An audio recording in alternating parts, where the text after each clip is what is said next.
Welcome to One Sharp Sword, cutting through to what matters most.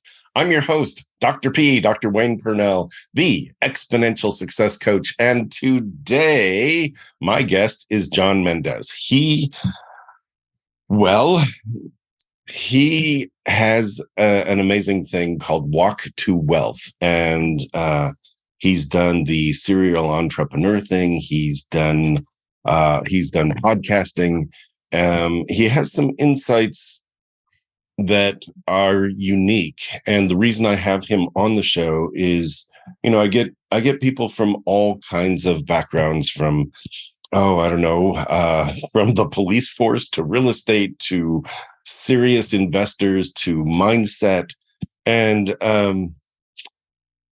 John he's got a background that's kind of unique, and I want to dive into it without telling you too much more. I want him to tell us the story. So without much more fanfare, John, welcome.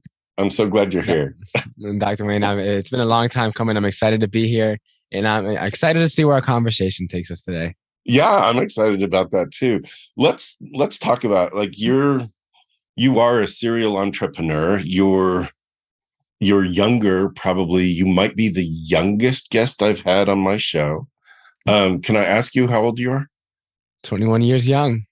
21 years young and a serial entrepreneur already. So that's one of the perspectives that I want to dive into is, you don't wake up one day and go, I'm going to start a business and then, jump into another business and, cascade into kind of,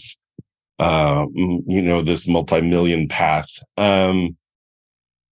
You have a desire at some point, you're not probably born into it. So let's talk about 21 years young. Let's talk about when this started for you. And when did you realize, wow, I could actually make my path different than the people around me? That's a big deal, right? That's an amazing question. And so for a little bit I'll start with this quote before we hop back in the time machine and go back to where it all started. So Perfect. The only difference between an entrepreneur and a child is that an entrepreneur knows how to run a business. That is the only difference. They're both extreme visionaries with large dreams, large aspirations, big goals, big things that most people would probably tilt their head to the side and be like, what did you just say that you wanted to do? Right. The only difference is that they know how to run a business. So now let's have. So here's the thing about most entrepreneurs, right? The joke that I know about entrepreneurs is I slept like a baby. I woke up every 2 hours wet and crying for my mommy. So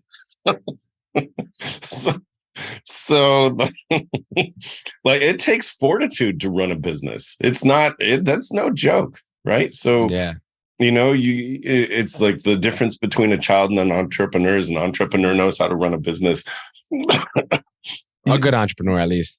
Right. You do have dreams. You do have aspirations.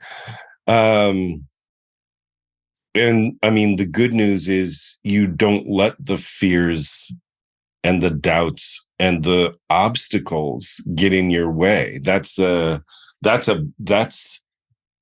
big difference that I see. So it's a great quote. And I made fun of it a little bit, but it's a great quote because it is all about keeping that dream alive. So that's awesome. Without it, there's no real oomph to draw into when you want to push forward, and it gets very hard. So now let's hop on a time machine a little bit. So it started all in the projects. That's where I grew up. It was 9 of us in a 2-bedroom. My mother, she suffered from mental health issues. So me and her never got along. I just knew from a kid that she wasn't the mom that I needed or wanted her to be. You knew that as a kid? Yeah. Wow. Very unfortunate to know, but yeah, no, that's being a curious kid. You ask a lot of questions and you think about a lot of things, and answers start to get formed earlier on. And so it's I just knew she wasn't the mom I needed her or wanted her to be. And so for my dad, he was very absent in my life as well. He wasn't around until almost a couple of years back ago.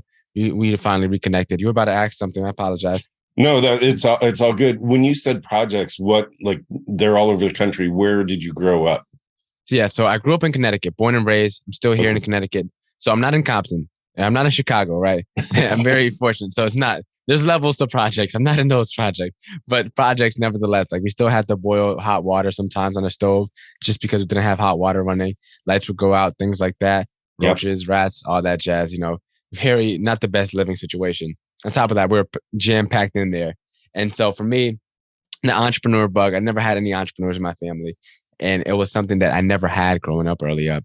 So the beauty of not having role models is that it teaches you how to be open minded because you have no one to look forward to or no one to look to for advice, for guidance. And so for me, early on in my life, I would try to take the best of what I seen in one person and leave out whatever negative parts I didn't like. And I just did that for most people that came across my life. And that's how I kind of made sense of the world. I started to figure out more and more of like, what did I not want to be like? What did I not want to do? I had a very inverse way of thinking very early on.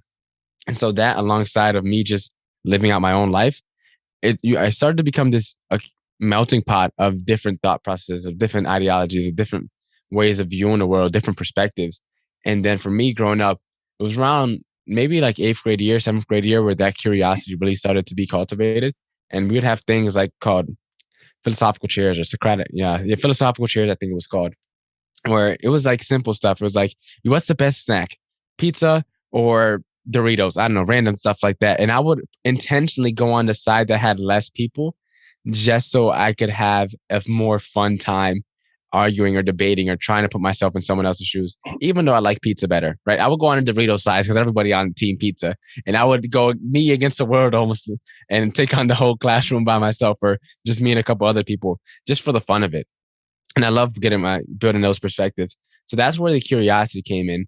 And somewhere along that journey, I realized that once you're of conscious age to make decisions, everything that happens in your life falls on you. And so knowing that, my entrepreneur bug still didn't kick in. But there was a quote that I love, and I didn't learn it at this time. I learned it recently, but there was a quote that says, when you're born, you look like your parents. When you die, you look like your choices. Wow. And I didn't learn that until later on in life, but I knew the thought process behind that earlier on in my life. And I decided that I wanted to be a product of my decisions, not my environment. And so I made decisions that would put me in good positions. I mean, I skipped a lot of classes, still passed with a 3.5 GPA in high school, ended up getting into 13 colleges. Now I fast forward the story a little bit. Now I'm in college. It's my freshman year. We're about to head into spring break. And the day before, me and a couple of my friends made a bet. It's like, John, there's this pandemic thing going kind of crazy. I don't think we're coming back after spring break. And I was like, yeah, sure. And so 2 of my friends said, yeah. The other 3 said, like, no, we're not coming back. I didn't believe it. I was optimistic. I'm very hyper optimistic. And then we ended up not coming back. So boom, my entire college experience was wiped from me. And so during that fall of my sophomore year, that was my first full online semester. I ended up stumbling across Rich Dad Poor Dad. And then from there, I realized that there was another way of viewing the world that wasn't being taught in school, wasn't being taught in my environment, wasn't being taught at home. And me being the genuinely curious guy that I am, it's like, I got to get my hands on more of this stuff. Where can I find more of this stuff? So I started watching YouTube videos on double speed. Started reading some more books. I started watching podcasts, listening to podcasts. I bought like a $500 course on wholesaling for real estate. And then I filed my LLC. I was ready to get that going. And then an attorney was like, John, you can't do that in Connecticut. Quick disclaimer, it varies state by state, but you could do it at the Connecticut at the time.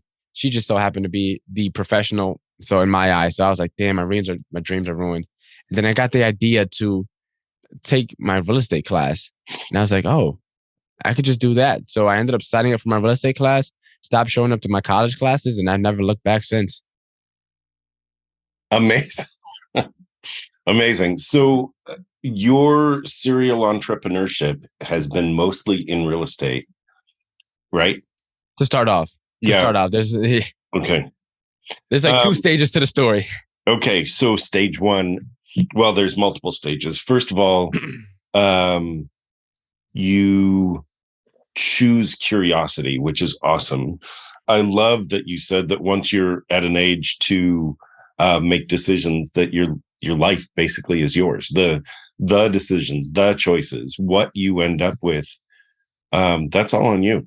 And it's true because so many people they look to the outside and it's like, well, they have it easy. Well, if only I could do that. Well, and it's like, well, what stops you, right? And so I love, John, that you're at this place of you deliberately take on adversity in some ways, like you take the opposite side, just to see what it is.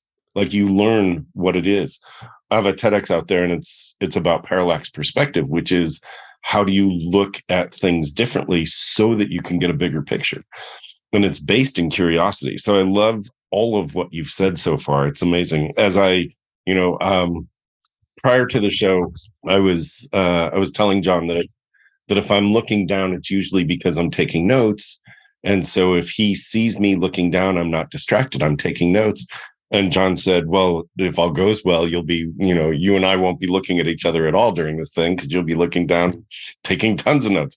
So the truth is, I've been looking down, taking tons of notes. We're a few minutes in, and you've dropped tons of gems, which I pause just to be able to have the audience reflect on some of what you've said. It's about choice. It's about, if you don't have a role model, you find one or two or three. It's about when adversity hits, you stay optimistic. The pandemic, nobody knew what that meant back then when it first started. And you're like, we'll be back. But in the meantime, let me learn. And you launched in, you stumbled across something that sort of created a cascade of learning for you. You started with Rich Dad, Poor Dad. You ended up going through real estate. I'm assuming you got through Napoleon Hill's work and Troward's work and Wallace Wattles' work and a lot of other success models out there, Jim Rohn, etc. As a sophomore, that was like what, That a was couple of years ago? 2021. Yeah, a couple of years ago. Yeah. Yeah. So in 2 years, so a lot of times people go, wow, this guy's a success, and look at what happened overnight. Even looking at 2 years, it didn't just start 2 years ago. You were in this mindset of learning, acquiring, looking, sorting. By the way, you said something else, and that was, you learned what you didn't want. And I think that's it's a huge key for people, that a lot of times when I'm working with people, and I know you've seen this as well, people go, well, I don't really know what I want. It's like, that's awesome. We could start with, let's quarantine what you don't want. If we put that in a corner, then the world is waiting for you, right? So I think that's cool. And I just wanted to circle back to that. So, all right. So you formed an LLC in Connecticut. You started buying real estate at 21. So I actually didn't purchase any real estate. The goal was for wholesaling. What it is essentially is pretty much find a property someone wants to sell. Let's say you, Dr. Wayne, you want to sell your property for $100,000. It's probably distressed, or you have some situation where you have to inherit it, and now you're not really dealing with some type of situation that's urgent. You really can't go on the market, or don't want to go on the market. Someone like a wholesaler will come across and they would like, hey, I got a buyer for your property. So I connect you with end buyer. End buyer buys a property for $110,000. He buys a property, you sell the property, I keep the $10,000 difference. Everybody's a win-win. Investor guy is probably going to sell the property, fix it up, flip it, or do something. So he's going to get his profits anyways, even though he's paying a little bit more than what you were looking for. You got the number that you wanted. Everyone wins when it's done ethically. And so for me, then around that time when I got my real estate license, well, I got started with the class. I was at K Jewelers, and I was helping people buy engagement rings, right? And I was like, okay, so I already have this interest in real estate, and I'm helping people buy these engagement rings. What if I help people with houses? And I was like, okay, I could do that. I could help people with houses, because if they're happy with these little like $1,000, $2,000, $3,000 purchases, imagine my average price point in my area is like 800,000. So imagine something that big, like how much of an impact that would make on someone's life. And then my game plan at the time, and I was literally on FaceTime with one of my guys, telling him, like, in life, it's like we make plan, God laughs type of thing. And so nothing usually ever plays out the way it usually is drawn up. And Right. so at that point in time, the way it was drawn up was, okay, I'm going to get my real estate license. I'm going to start selling a bunch of houses, use the money to invest in real estate, and then use the publicity, the credibility from being a top realtor to then get into public speaking and sharing my message. Because the end goal was always to find a way to get into public speaking. But and it did not end up playing out that way. I was working like 70 hours between K Jewelers. I picked up a job at a restaurant and then also studying for my course. Ended up passing my real estate license test 2 weeks after I turned 20. And then from there, I was still working like 55 hours. So I really wasn't focused on real estate. But around 4 months after that, I ended up starting my podcast, which is like a whole nother story. And then that month that my first episode debuted, I was also asked to teach a social media class. And I never taught a class before on social media or marketing in general. And so then that month after, I taught my social media class. And those are kind of like the little births of these other entrepreneurial endeavors that I had going on at the same time. I was trying to figure out and juggle. I want to ask you a little bit about the way you organize your thoughts. Yeah. Because you said, well, I always wanted to be a public speaker, right? So everything I did was leading to that. When it sort of seemed like everything you did was leading to you having a multi-million-dollar business, right? So it's like and the other thing that struck me is, well, I had this going on, and I had that going on, and I was working at a restaurant, and I was working at a jewelry store, and it's like, well, dang, like, did you have a life at all? And so I want to ask you how you organize your thoughts, how you organize your day, how you organize your planning. Because obviously you're not done yet. That being on podcasts, including mine and including the ones that you have, because you have your own podcast at this point.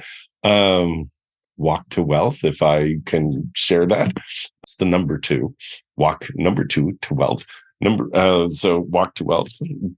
Like, you're not done, right? So there's an end game until the next end game. And I think about it in terms of, we climb this mountain, and when we get to the top, we're usually unfulfilled. And we're usually unfulfilled because the journey of getting to the top has changed us. We think, ta-da, I've made it to the top, I'm going to be set. And you get to the top and you're like, dang, is that all there is? Right? That's it. And so you start to look at, well, there are other mountains out there. So you're on your climb. You've gotten to the top. You've seen other mountains. You've gotten to the top.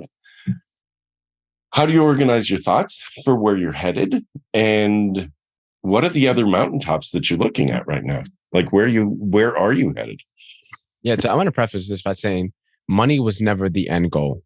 It was always the message I had. And once I had the epiphany of Rich Dad Poor Dad and realizing that there was another way of viewing the world out there, I was like, I need to help other people know. And that stems from back in English, my 12th grade year. I had a English teacher that would go on random philosophical tangents. Like, I'm talking completely off curriculum. And we would just go into different philosophers. And one of the philosophers we had ended up studying was Plato. Now, in Plato's Allegory of the Cave, he talks about the duty of the enlightened is to enlighten the unenlightened. And that is what I made my core philosophy at 12th grade. Before I had my little entrepreneurial epiphany, I was like, I'm going to adopt this into my life, and I'm going to live by it. And in my own words, as soon as you learn something, put everybody on, as many people as you can on. So it's like, I was just in this mindset of like, I just had to help spread this information. And once I read Rich Dad Poor Dad, I was like, man, there's something here that's not being taught in school, that's not being taught anywhere else. I got to find a way to get this message out to more people. That's why I was always about the message, not the money.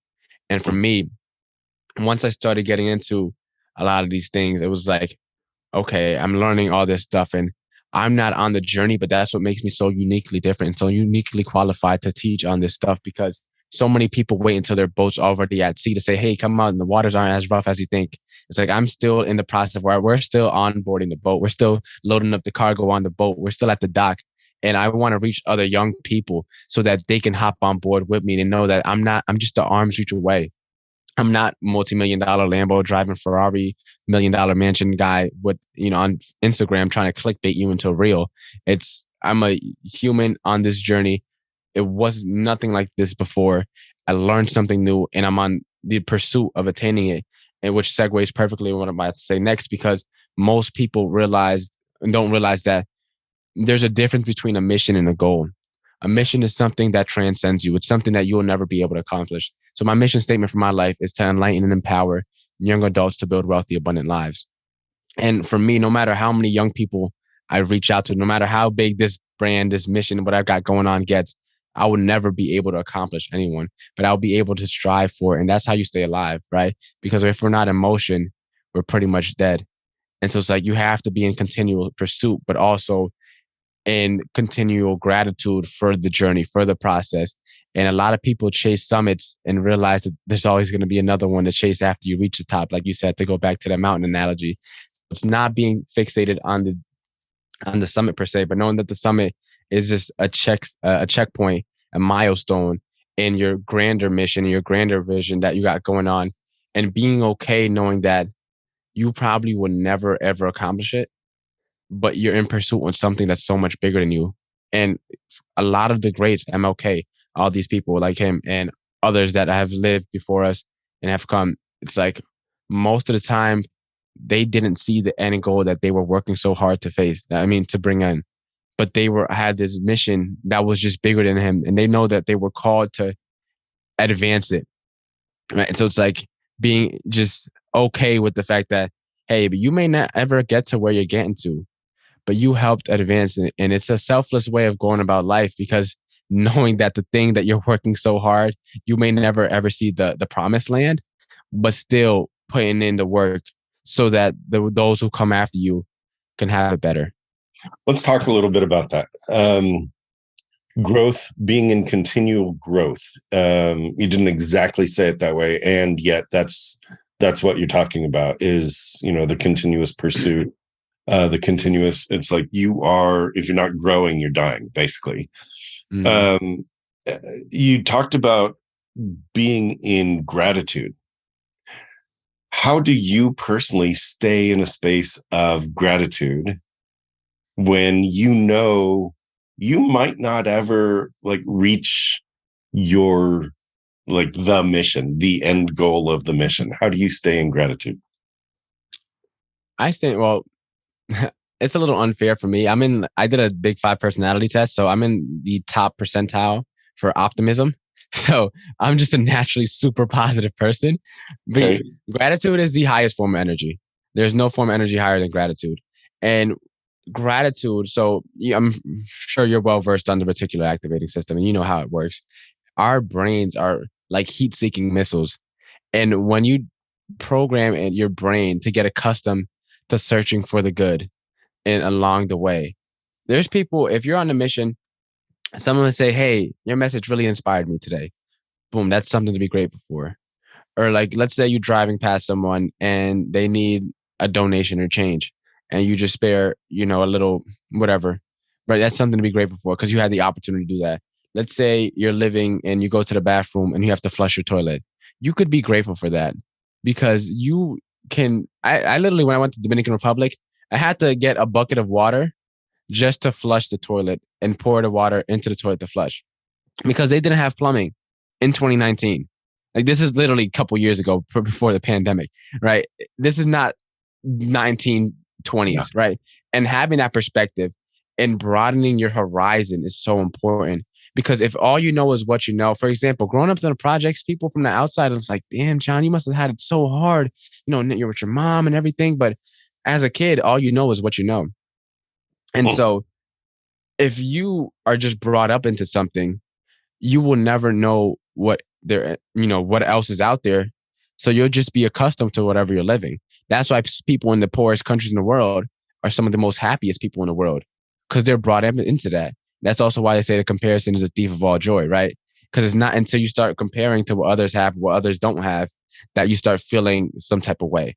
And so it's like, for me, knowing that I'm on this mission, and of course, there's people that I'm going to help along the way. That's what keeps me going because I know it's not for nothing. and the thank yous, the wow Johns, the likes, the not the likes, vanity metrics don't count. I'm talking about likes in terms of like people that appreciate what I got going on, right? Not the vanity metrics, likes and things like that. Those things just like, okay, that is just constant, pretty much, what's the word I'm looking for? Uh Validation, not validation, because that's not what It's I won't describe it. affirmation. It's Affirmation. There we go. Affirmation that, okay, hey, the thing that I got going on, whatever it may be, is not for nothing. Right. It's great. It's great. Perspective, broadening your horizons.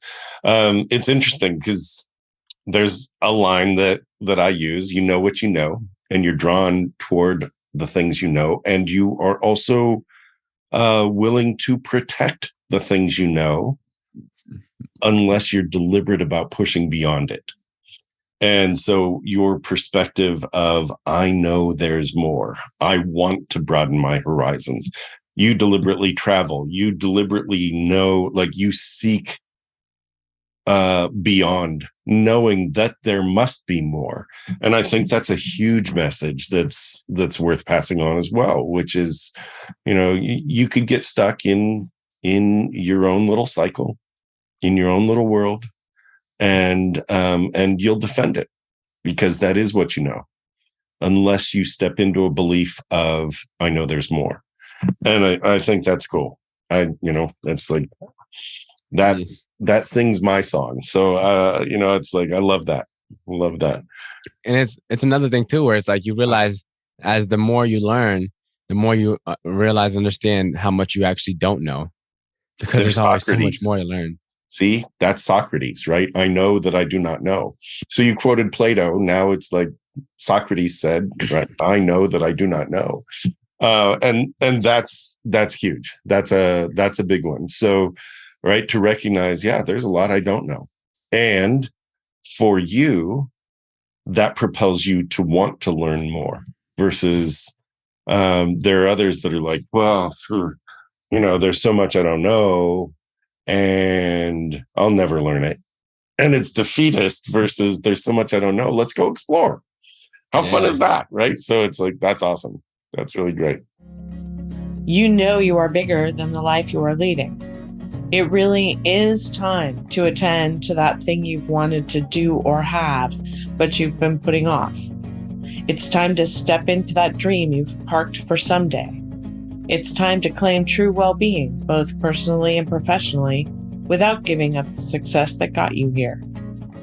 It's time to check out Dr. Pernell's signature small group retreat, the Exponential Success Summit. Explore exponentialsuccesssummit.com. Seats are extremely limited as this is a very special small group event. www.exponentialsuccesssummit.com. When I stop and kind of go through this, it's to emphasize some of the points that you've made. And I want to make sure that the audience, the listening or viewing, gets a chance to sort of pause and go, oh, that makes sense to me. Like I could actually live that way too. And it's not like you're saying everybody should follow your path and become a real estate wholesaler. You're saying there's a path out there. There is more out there. I'll turn it back to you because there's more. Like there's more part 2 or 3 of your story. Yeah. So the first part of my story, really, that was the epiphany, right? That was epiphany number 1. Epiphany number 2, I realized that real estate actually wasn't the thing that I was going to be doing. It's figuring out that these little mini missions that you go on along the way, it's kind of like a big RPG game. You go on these little side quests. I love they're that. all to kind of get to the final boss, right? It's all, you have to go on these little side quests to get experience, to get XP, to get coins or whatever it may be, to level your character up, buy more skills, upgrade your skills, etc. So real estate for me, that was a side quest, but it helped me learn a lot and get connected with people who are growth minded, who want more in life, and networking with some of these people who are making more money than most people could count. It's like, oh my goodness, like there's these people like think like super big, like bigger than big, right? It's like you say you want to make $1 million a year. they're trying to make 100 million a year. And it's like, and not, as I said, it's not in a comparison way, but to show you that there's no bounds to where we can take it. And that every ceiling that we've built and that we have to break through, were also built by our own hands, which is the hardest thing I feel like to come to terms with, because it's like, well, the thing that I have to break through was built by me. And it's like, once you realize that if you just stop building your own ceilings, you may not have wanted to. You may have been through indoctrination. It may have been through a trauma you suffered. It may have been through a tough environment or harsh upbringing. There's so many factors that play into it, right? But all these ceilings that we have to break through were built by our very own hands. And there is no bounds, no ceilings to where we could take any of this stuff, which is why I stay so optimistic, which is why I stay so grateful, which is why I look for the opportunities. And for me, my plan originally, if you were to have this conversation with me last year, I would have told you I'm a top real estate agent. I'm selling houses left and right, rookie of the year. And around September, I started realizing like real estate wasn't going for me. I'd done 3 rentals despite me being super energetic, very intelligent, very hardworking, willing to go after it and get myself out there. And nothing was playing out the way I wanted to play out. And I read this book called The Purpose Factor. And that book pretty much, it really broke down a lot of things in a way that I've never heard them before. Like one of my favorite quotes from that book is, you can be climbing the ladder of success and then get to the top of the ladder and realize it was up against the wrong house. And it's like quotes like that just hit me. So it's like, oh my goodness. I started looking at some, like doing reflection. And at that point in time, I had already started teaching my social media classes. Like I have classes that I had over 400 people sign up for my class, 200 people live on Zooms. And also at that time, I was doing my podcast still, and my podcast numbers, like my classes were all free, right? And then around that time, after I read that book, I was like, all right, okay, let me try the social media thing out. I was going to offer content creation services for realtors. Boom. That was going to be it. After my very first client, I realized that I already create content for myself. Doing it for other people was a drag. So that a great idea that I had to scrap it up. And also during that time period, my podcast numbers were going down month after month. Despite me, I thought I was getting better. I thought I was becoming a better interviewer, and my numbers weren't reflecting that at all. So I was like, okay, what's going on here? So the real estate, not selling any houses, the social media thing, I had to scrap that idea of. The podcast, which I really love to do, was pretty much not working out at all. And then I was still working at the restaurant despite me wanting to leave there February of last year. And so it's like, well, this plan that I drew up definitely wasn't the plan that I thought I was going to, play out the way it was.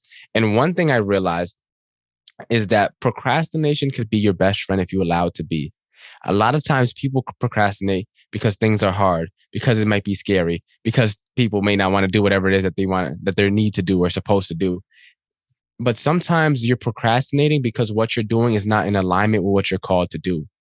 And I was doing all these things that was distracting me from that path.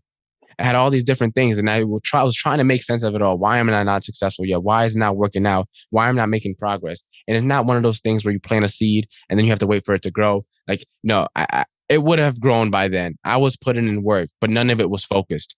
And so I was like, okay, I got all these phone calls of opportunities ringing, and I'm trying to have a 5-way conversation with everybody that's calling at the same time, and realizing that I couldn't build Rome in a day and the Great Wall of China and the Leaning Tower of Pisa all at one time. And then it just hit me. I was on this phone call with someone for an accelerator program that I almost joined.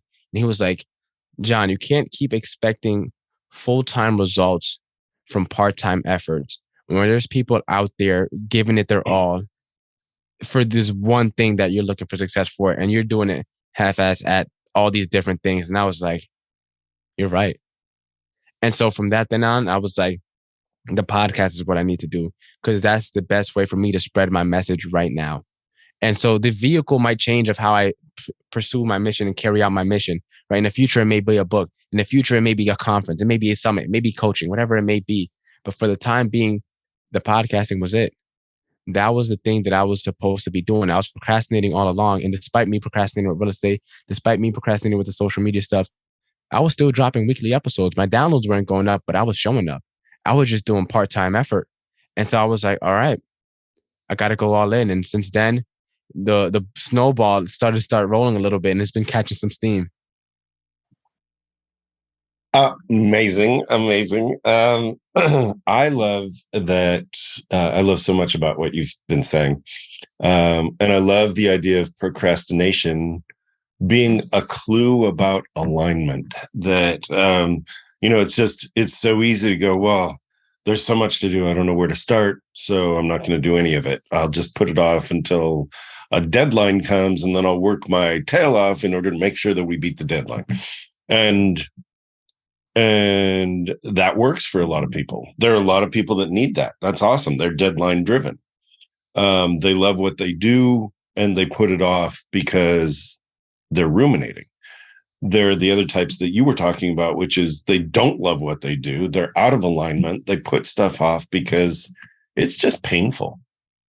Right. And that's life pain. So, I really love hearing that perspective. That procrastination could well be a clue that you're living your life out of alignment. So what is it that you really want? I also like the don't half-ass it kind of comment. I had a mentor tell me, look, pick a horse and ride it. Like you can't be riding all these horses all at once. Pick one and ride it. Pick a horse and ride it. And if that's not the horse for you, pick a different one. But at least test it out. See if that's the one, right? So again, back to alignment, which I also love. And then the vehicle might change, right? So pick a horse and ride it. The vehicle might change for you. Book, podcasting, speaking, real estate. It's like you could be doing a bunch of things all at once, focused on a particular outcome. And that would work if you devote a certain amount of time toward this outcome. The vehicle toward that outcome may change, and it may rotate for you throughout the week. And that was one of the reasons why I asked you how you organize kind of your thinking and your life, because my life is kind of exciting now, right? I'm doing speaking, I'm doing coaching, I'm doing podcasting, I'm doing blogging, I'm writing books, I'm writing curriculum for a course that I'm going to be rolling out later this year. All of it is toward an elevation of message. And so the vehicle changes day by day, but it's not, for me, it's not like I only need to write a book. I only need to be speaking. And so because I love all of them, the horse that I'm on is about the message that I'm creating, not about like I could teach hope, and I could teach communication, and I could teach excellence. Like right now, it's a leadership package. It's an excellence in leadership package, and that's huge. And so for you, I think you have various vehicles. And I think your message has become aligned, which is why your vehicles are now sort of lining up for you, and you're seeing those opportunities open. Yeah, it's one of those things where there's this Venn diagram where it shows like what it is that there's all to know, what it is that there's all to do, and I forget the last one. I blanked. Oh my goodness! But there's 3 circles. I forget the third one. What's the overlap? The overlap is where you are going, I'll do what I know. Right? Exactly. Right. And you can expand. Again, because there's only so much time, right? No matter how much time you had, you can never learn everything that there is to learn. You can never do everything that is to do, right? You can never. And so it's like understanding that the time that we have is finite. And it's like, how do we get to that and going for right now, the stage of life that I'm in right now, at least that I was in really last year, is just putting tools in the tool belt, right? Putting tools in the tool belt. If you want to become a master craftsman, you want to build this amazing house, this amazing message, whatever it may be, you're going to need tools, right? And so right now I'm in a stage of my life where I'm getting my tools, I'm getting my hands dirty, I'm figuring stuff out, I'm testing things out, I'm testing the waters, I'm going all in and trying to figure it out it's almost like, I love to use this analogy because it paints a picture, but let's say you're driving on the freeway, right? It's a very cloudy night. It's raining. There's a storm outside. It's super foggy. You could probably only see maybe what, 5, 10, 15 feet away. If you have the high beams on, it's super hard to see any further than that, right? So what do you do to get to where you want to get to? You just drive 5, 10, 15 feet. You only drive as far as you could see, and then you could see a little bit further. Keep on keeping on. Eventually, once the storm clears, the horizon's cleared up. Now you could see the sunset all the way off in the horizon. You could see everything. Then everything becomes clear. But if you didn't keep on driving, you would have never made it to the point where the storm finally cleared.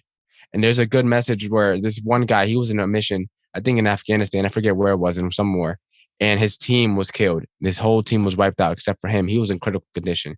And what he did was he drew a line in the sand. And he was like, all right, I just got to make it past this line. And then he would draw another line. And then it's like, I got to make it past this line. He ended up doing that for, I think, almost close to 10 miles and ended up making it to a village. He didn't know where he was going to end up. He's in the middle of foreign territory, enemy lands. He could have much well ended up in some enemy hut and pretty much just tortured to death. He was already in critical.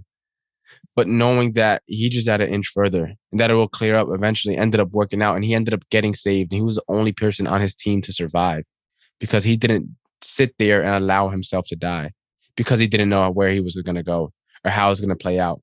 He just knew that he just had to go a little bit further, inches way along. I think, it's a message for everybody. It's like the high beams. You go as far as you can see with the knowledge that the storm doesn't last forever, right? It's like the fog will clear. It's not foggy around the world. It's only foggy right where you are. Awesome. So at some point, the fog lifts and you can see further. The idea of putting tools in your tool belt is part of what we talked about earlier, which is you keep growing, you keep learning things, and you keep growing. And, I'm just a little bit older than you are. And I will say this past decade has been a decade of incredible growth for me, personal and professional, because I got really clear on who I am and what my mission is. And knowing now, looking back and going, well, everything I've done up to this point was putting tools in my tool belt, was getting me to the point of pulling stuff away so I could see my purpose. Like there's a lot of supposed to's along the way, and you in your 20s, typically it's about, look what I could do. And you are building and you are putting things in your tool belt and you are expanding, which is awesome. And in your 30s, it's usually a little bit about, wow, let's see how stable I can get. Like my life is changing. I want stability, partner, maybe home to call home, or a place to just say, look, my backpack's my home. The world is my home. But you get this stability, kind of a pace of stability. In your 40s, you start to look at legacy. And I mean, the good news for you is that you've seen the horizon already. So even at 21, you're looking at what legacy can I build for myself? And, you're not looking at a legacy that you can leave to children yet, but maybe what legacy you're building because of the lives you're touching, which is amazing. So I think that's awesome. And in your 50s and 60s, you start to look at weaving all that together and putting that into health and adventure, and I've earned it and all that stuff. You're in a place where it's like, I'm growing, I'm putting tools in my tool belt. And what I wanted to say from my perspective is that never stops unless you stop it. And when you stop putting tools in your tool belt, because look, 2 years ago, ChatGPT was just a thought.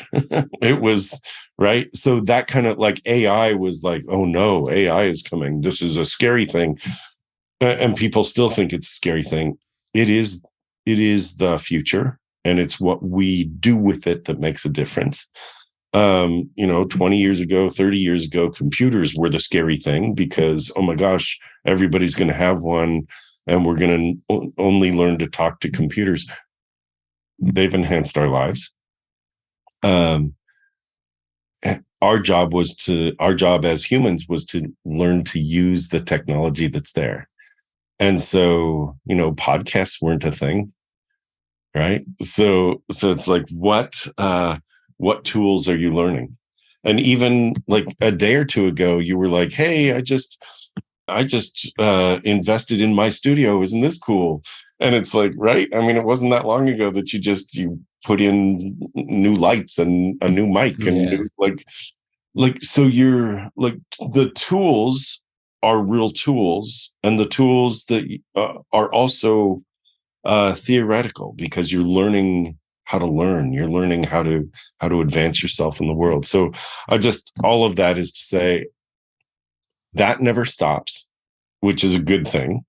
And give yourself grace for that. Like, for those of you that aren't 21, as in the audience, that are, a decade or two or three or four older than that, give yourself some grace to recognize that you will keep learning if you allow yourself to keep learning. And that is part of what life is about. Like, keep putting those tools in your tool belt. So this is cool. This is very cool. Just to see you on this, I would say it's on a climb, but it's actually on a wild ride. It's like, this is awesome, because you're going to touch millions and millions of lives, and spark, the idea that more is possible. And I love the ultimate message, which is, it it's it's in your hands, right? Zig Ziglar used to say, do you know his saying? Yeah, I mean, I'm not sure if you're gonna do it with the help enough people get what they want a quote, or another one, but I know Other one, several. he used to say, if it is to be, right? If it is to It will be, be me.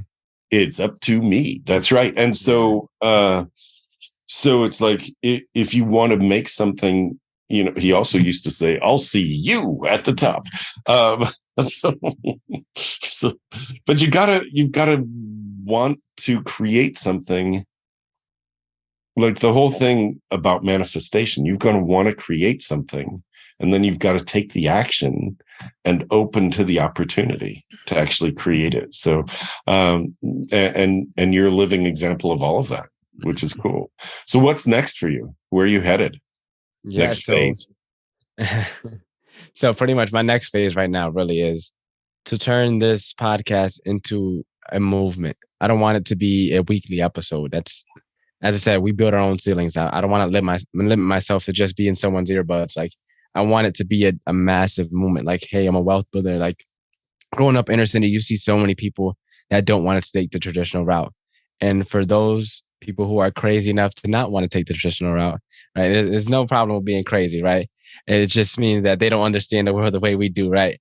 And so, like, entrepreneurs are a very small percentage of people to begin with, people who are willing to take that risk. And for those that are at this early on, it's even a little bit more. I mean, is it more risky? One may say, because you're, setting up, you're pretty much choosing to set your own thing up versus taking something that may be a little more stable. But then arises the question of, what is stability? What is security? Those questions always rise. Is it working at a I big have another corporation? question that goes with that, Yeah. which is, what is the cost? Yeah. What's the cost of security? Right? Because you trade 40 years of your life for doing a job, a job job. You trade 40 years of your life. You've had a stable life, but have you lived? Right? Have you really Right. lived? And so what's the cost? Right? And yeah, another quote before I get back to what I was saying. It's, so many people say, oh, I would die for this, what I got going on right now. And I've been coming to the realization that dying, well, someone said it somewhere, like, dying is easy. There's nothing honorable about dying, because even if you didn't try, you're going to end up dead anyways. Yeah. So it's like, what are you living for? A lot of people right now are just breathing. They're just in the day to day. They're just on autopilot. They're on the conveyor belt of life, right? Go to school, get a job, eventually pass away, right? Retire, pass away. And not a lot of people are actually living. Then arises even more questions. And you could pretty much get in your whole head and wrapped up. So I'm not going to get too deep into the weeds of that, but like, find something that's worth living for. And like, for me, this message that I am crafting and figuring out as I'm along my journey is something that just puts so much energy into me. I could be half dead, half asleep, tired, running on like E, I hop on a podcast. I hop to speak to somebody, and it's like, how's it going? My eyes light up. It's just another fire sparkle with me, and realizing that your gas tank is only but so big. But the gas tank, for a lot of people say the universe, for me, God, right? The gas tank, when you tap into that, is infinite. It's endless because it's not coming from you. It transcends you. Back to what I said a mission earlier. It transcends you. When you find that thing that transcends you, when you find that thing that's just so much bigger than you, that's bigger than life, that's when you can just go on and just do these things that most people think are impossible, or things that people think are crazy. People think that are insane. Like those things become almost natural. It just becomes a byproduct of you tapping into that.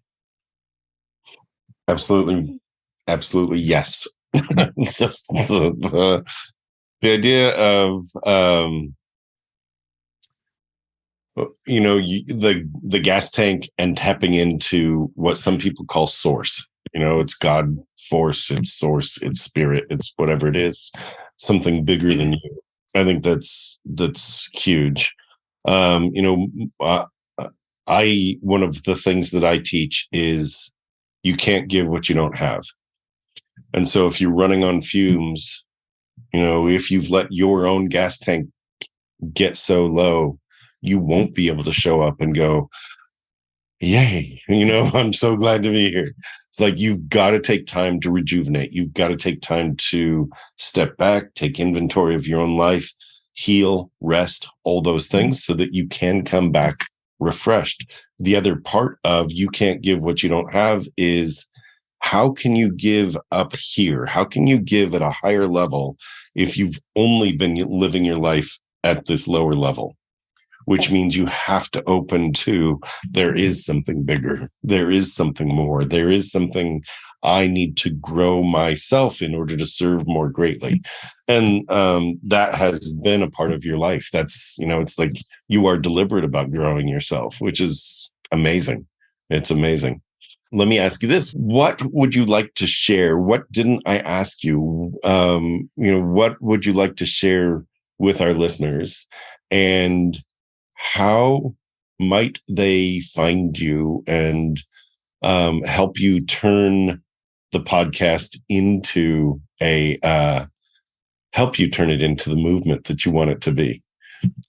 Yeah. So first, thank you so much, Dr. Wayne. I genuinely enjoyed this conversation. Now, I'll try to make this last final point not as long-winded.